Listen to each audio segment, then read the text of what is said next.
marka adi marwo ahaan waxaad leedahay arrintaasi ma saameynayso oo kaliya deegaanka Ijaara iyo sidoo kale ifo oo kasii horeysay waxay saameynaysaa gabdhaha guud ahaan kasoo jeeda gobolka Waqooyi Bari iyo gabdhaha Kenya gabdhaha dhan wixii Soomaali oo Kenya jooga way saameynaysaa arrintaasi marka maxaad u aaneynaysan oo aad u dhahaysaan waan ka soo horjeedna arrintaas sababtu u weyn maxay tahay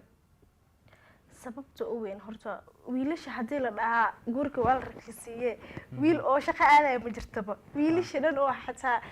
ilaa iyo Mareykanka gaartay sheekadaaneti ayagoo video isku soo duubayaan oo aragteen saafilaayo ayagoo dhahayaan Ijaara soconaa 10 kun wadana horta gabar oo 10 kun iyo wax la mid ah ma jirto hadii oo lagu rakisiyo oo la dhahaa maanta qiimo jaban waayo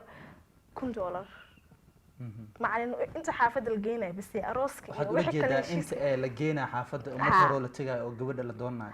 inay $1 ahaato Ijaarana sharciga la soo saaray waan akhrin doonaa waxa ku xusan in arooska guud ahaan arooska gabadhi gurigeedii wax walba $1,000 uu ka badan mise 100,000 say dadku yaqaanaan marka waxaad leedahay doonitaankii